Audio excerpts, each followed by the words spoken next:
Hello everyone, Christina Werner here. Merry Christmas, Happy Holidays. Before we get into the day 25 video, which I kept really simple because I did film it today on Christmas Day. I don't mind it. It's a little bit of crafting on Christmas, so it's really good. And I'm in my Christmas jammies, so it can't be that bad. Before we get into the card, I wanted to announce the winners of the Tim Holtz Trimmers giveaways. Once again, there were 2 U.S. winners. One would receive the rotary trimmer and the other would receive the slider trimmer. I'm not sure what else to call it. And the third winner is an international winner who will receive a $50 gift card to simonsastamp.com. So I'm going to put the winners on screen right now so you can see who the winners are. And if that is your name, make sure you check your email, check the email address that you submitted when you entered the giveaway. You will have 48 hours to claim your prize. Unfortunately, if I don't hear back from you within 48 hours, I will need to draw a new winner. This is just so, I can keep things moving and get them mailed out in a timely manner. So I hope you understand. All right, let's get into day 25, which features a free SVG file for anyone who has an electronic cutter, because I just had this idea in my head. I wanted to keep it simple and I decided to do it this way. So I hope you guys enjoy. So when I sketched out this card idea, I wanted the main greeting to say, "Make it merry," and for most of it to all be in white and then have a pop of red and green with a little bit of berries and leaves. And I didn't quite have a greeting that was large enough that filled the space on the card like I had envisioned.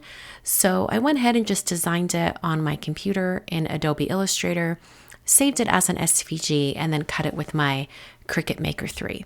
So I'm going to give you guys the file for free. You can download it down below in the video description or at my blog. You can just click on that link and download the zip file that contains the SVG file. And then you can use that file in whatever software program or with any digital cutter that you might have.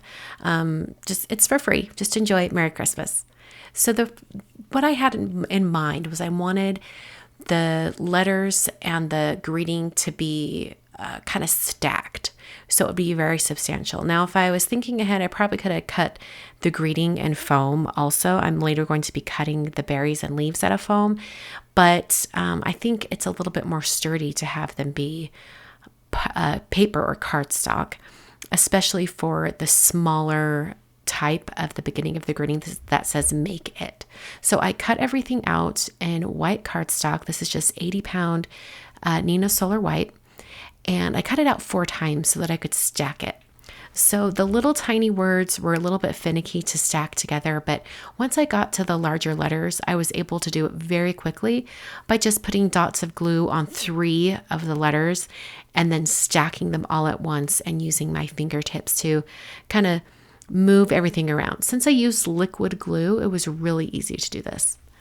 And like I said, I used foam for the berries and leaves. I used the Berry Stems die set from SSS Stamp, as well as glitter cardstock from Spellbinders. I used the Shimmering Tropics set and the red and green set of glitter foam. And this is a die set that I designed for SSS Stamp last year. I think it came out in last year's December, and I never really had a chance to use it since it came out so late in the season. So this is the perfect time to use it. I just needed some simple berries and leaves, and it worked out great. I wasn't sure which size of leaves I wanted to use, so since I had a large piece of foam, I went ahead and cut both. I can always just save whatever I don't use for a different project. I loved the larger size of the leaves on the bigger stem, and I chose to cut out the larger berries. There are smaller berries in that die set as well. So I was going to just adhere the letters and the greeting to a white card base and have it be very tone on tone, kind of where you have to tip it in the light to kind of see what it says. It would be very elegant and clean and simple. But in the end, I decided to take the color of ink called Stone from SSS Stamp and very lightly blend it on the center of my card base. This is a 5x7 card, by the way. I then used the negative area from when I cut out the greeting just to help me get the spacing right as I adhered the large letters of Mary. in the end, hindsight's 2020, I would have skipped this. I would have just eyeballed it, got it placed on the card and then picked up each letter one by one, adhered it, and then picked up the next letter. But I wasn't really thinking, and it was a little bit of a hassle to remove this negative area after I started adhering things. I didn't even get the last letter, the Y, adhered before I decided to go ahead and just peel all this off. It just wasn't as precise as I'd hoped it would be. So if you end up making this card exactly as I'm making it, take a little tip from me and just skip that step and just place them on the card and, eyeball it. I used my bone folder to kind of soften the edges of each of those die cut letters. Being that it was an electronic cutter, some of those edges can kind of be sharp and kind of curl up. And I found it looked a little bit nicer to soften those edges with the bone folder. After I had the main word adhered to my card, I then adhered the beginning of the phrase above it. So that just says make it. And I did have that, the negative area from when I cut the greeting kind of off to the side so I could reference it and kind of get an idea of where I wanted the letters to be placed. I then took the larger leaf stem, and it was almost too big, but I liked the size of the bigger leaves. So I cut off 2 of the leaves at the bottom of the stem, and then I cut the stem just to be a little bit shorter as well. This is going to help it fill that empty space to the left of the letter Y a little bit better without overwhelming that entire space. I put some liquid glue on the back of that foam leaf and stem, and then I grabbed the berries, and I decided to just put 3 berries on the stem. Now, if you wanted to, you could have them not overlap the leaves. I think that would make this card even more easy to go through the mail. But I decided to go ahead and adhere these on top of the leaves. I think it just looked a little bit better and the spacing was nicer.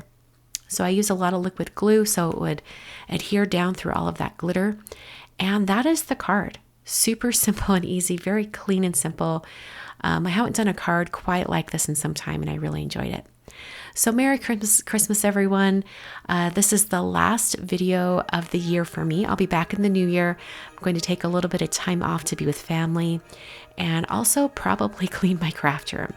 It looks like Christmas exploded in my craft room, so I definitely need to give it some attention. Thanks so much for joining me for this year's holiday card series. I hope you enjoyed, and if you were one of those winners of those trimmers, congratulations. Please make sure to check your email and get back to me. Thanks so much for joining me and supporting my YouTube channel and my blog, and happy holidays, happy new year, and I will see you in January.